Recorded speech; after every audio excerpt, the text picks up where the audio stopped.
Hello and thanks for joining us from our studios in Israel. I'm Aaron Porras here with ILTV's Morning Brief. A somber yet tense tone has taken root in London this week, following a horrific terror attack on London Bridge resulting in 2 deaths and 3 injuries. Wearing what turned out to be a fake explosive vest at the time, terror suspect Usman Khan is reported to have begun his assault by the bridge outside an event for the rehabilitation of prisoners.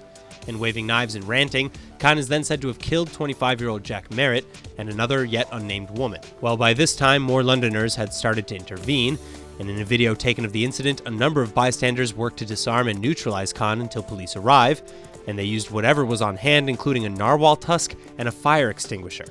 Then when police appeared, they subsequently shot Khan dead, and a full investigation into the incident has been launched. But the biggest question that has everyone reeling now is how did Khan, a terrorist known to authorities, commit this crime in the first place? Especially as he was convicted in 2012 as part of an Al-Qaeda-linked cell for planning attacks on Parliament and the United States Embassy in London, and for the planned assassination of then-Mayor Boris Johnson and 2 local rabbis, amongst other targets. Well, the answer is unfortunately that he was released from his 16-year sentence in December of 2018 as part of an automatic release program. At no time did the parole board review Khan to see if he had been rehabilitated from extremist views. And at the time of sentencing, the judge even noted that Khan was a more serious jihadi than his accomplices. But apparently, since his 2018 release, officials say he'd been complying with the conditions of his parole. Though what those conditions are is still a mystery, as is how they failed to prevent this attack. So now officials across the board are criticizing the existence of such a program without oversight, while initiating a full review into its mechanisms. And meanwhile, the Islamic State is claiming that Khan committed this crime in their name, though the organization did not claim responsibility directly, and no direct links have been established either. Rather, Khan has instead been linked to terror-supporting Imam Anjem Choudhury, who was also released from prison in 2018. Things are seemingly taking a turn for the worse in the Middle East, as protests across Lebanon, Iran, and Iraq continue to challenge the leadership. And now 3 more demonstrators are dead after being shot during protests in Iraq, while 58 others have been wounded. But the chaos and calls for action continue even after Iraqi Prime Minister Adel Abdul Mahdi has submitted his resignation letter to Parliament.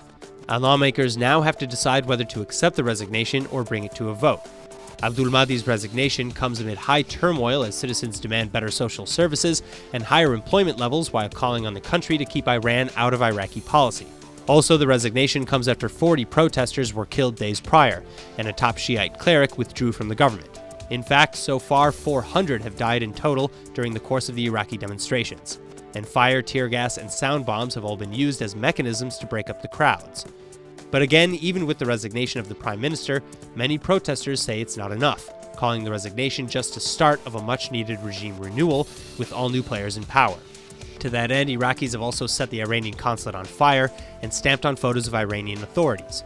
Iran, on the other hand, publicly calls for the demolition of Israel while spreading its influence to nearby countries, but Iraqis are saying no more. Then speaking of Iran, the regime in Tehran has also now been struggling with growing unrest, and Iran has been accused of minimizing the number of deaths from rallies and protests. According to one human rights group, more than 160 demonstrators have been killed and thousands more have been wounded or arrested. But Iran's deputy interior minister says that statistics from international organizations are not credible, and that the reported figures are exaggerated. 1,400 years ago, a small wooden relic believed to have been part of Jesus Christ's manger was sent to Rome as a present to the Pope. But now, the ancient shard, enshrined in an ornate silver case, has made its way back, as the Vatican returns the relic to the Church of St. Catherine in Bethlehem, where Jesus was born. And this regifting also comes coinciding with Advent, or the 4 weeks leading up to Christmas, marking an incredible once-in-a-lifetime Christmas present to the Christians of the region.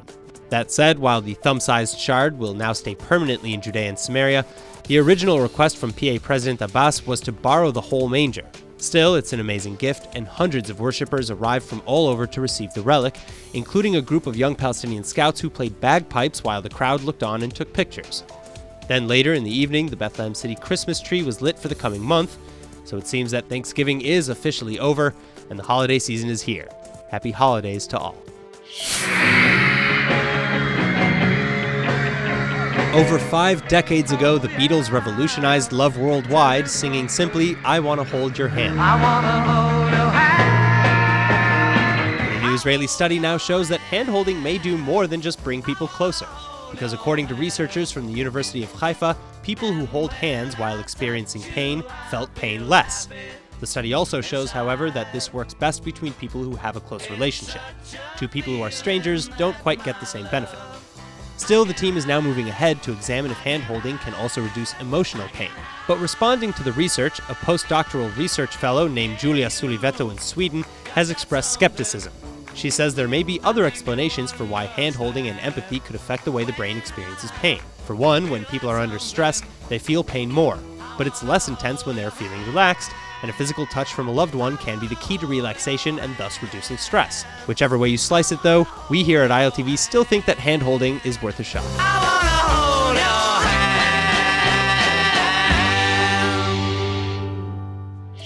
That's all for now, but for more news from Israel, remember to like ILTV on Facebook and on Instagram, and to subscribe to us on YouTube. I'm Aaron Porras, and see you later with our main daily broadcast from Israel at 2 p.m. Eastern Time.